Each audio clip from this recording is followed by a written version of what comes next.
So, when does a public expense become a public outrage? That's the big question that's been heating up in Canada, really fueled by these headlines about eye watering travel bills and automatic pay hikes for top officials. Okay, let's dive right in and unpack how a few, let's say, very specific controversies have pulled back the curtain on a much wider system of government spending. Our story really kicks off with this single number, $71,274. Now, that's not a down payment on a house or even a yearly salary. But get this, it's actually more than what the average Canadian makes in a whole year. And this was the bill for a car service, and it's the bill that sparked an absolute firestorm of questions. To put that number into perspective, for over $71,000, you could go out and buy a brand new BMW i4 and still have a good chunk of change left over. But back in October 2022, this was the price that taxpayers paid for Governor General Mary Simon's limousine service during a 4-day trip to Iceland. And here is the little detail that really got people talking. The main trip this luxury service was for, it was between the Governor General's hotel and the conference hall in Reykjavik, a distance of just 700 meters. That's a 9-minute walk. We're not talking about navigating some sprawling city here. We're talking about a short, easily walkable distance. But that limo bill, as shocking as it was, wasn't just a one-off. No, it was the hook that got researchers and watchdog groups digging deeper into the Governor General's expenses. And what they found suggests a pretty broad pattern of high-cost travel and hospitality.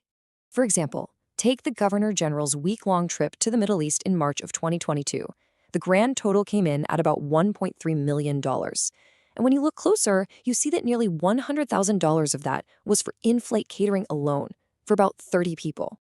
So what does $100,000 in airplane food get you? Well, we're talking beef Wellington, apple-stuffed pork tenderloin, and even spending hundreds of dollars on things as simple as lemons and limes for drinks.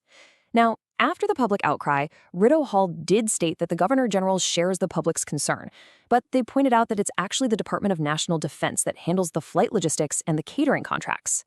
And the scrutiny didn't just stop with travel. It also turned to some of the perks of the office, which brings us to this number, $130,000. That's how much a Governor General can expense for clothing over their 5-year term. So where did that money go? Well, expenses included a luxury suit for over $2,500 and more than $1,000 for 6 pairs of shoes. Now, critics, like the Canadian Taxpayers Federation, argue that with a salary well over $300,000, the Governor General should be able to cover their own clothes.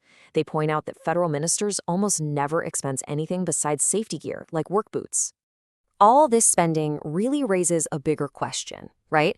Is this about individual choices, or is there a system at play here? Well, it turns out a lot of these perks and paychecks are part of an automatic system, one that's pretty well insulated from public pressure or even direct government control. The Governor General's salary, for instance, isn't decided by Parliament each year. Nope. It just goes up automatically based on a formula in the Governor General's Act that ties it to the average wage growth in Canada. This has led to a salary that's jumped by $60,000 since 2019 and is on track to hit almost $400,000 by 2026. And the financial support doesn't stop when they leave office.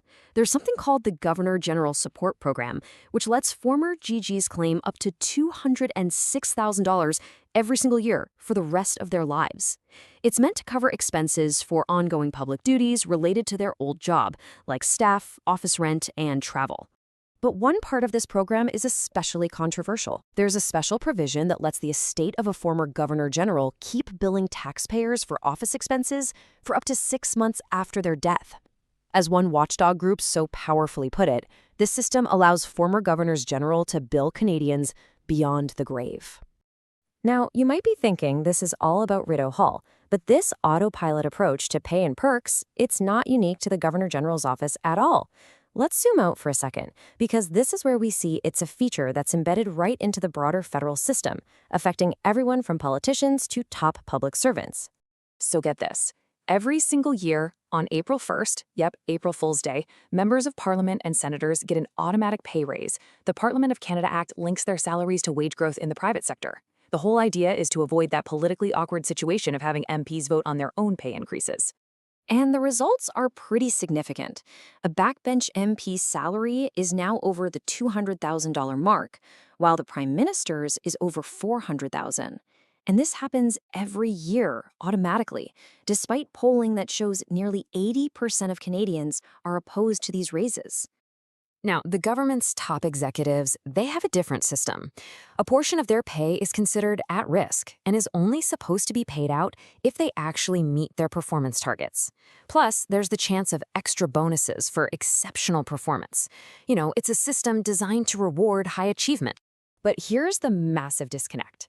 In the 2024-25 fiscal year, while federal departments met just 54%, so just over half of their own performance targets, a staggering 98% of executives received their performance pay.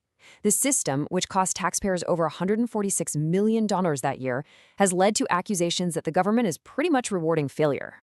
So with all this scrutiny, what's actually being done? Well, these controversies have triggered official reviews and led to a whole series of recommendations, all aimed at tightening the leash on the public purse and, increasing accountability.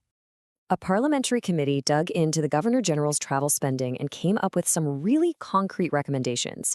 They called for better coordination between departments to control costs, capping those crazy catering expenses, and reducing the size of travel delegations. These are practical steps, right, aimed at preventing another Limogate. But, and this is a big but, actually implementing reform is a massive challenge. In fact, despite all the committee's work and those clear recommendations, reports showed that spending on the Governor General's travel actually increased by 21% the very next year, which suggests that any commitment to restraint was, well, pretty short-lived. And that brings us to the central question this whole debate really raises.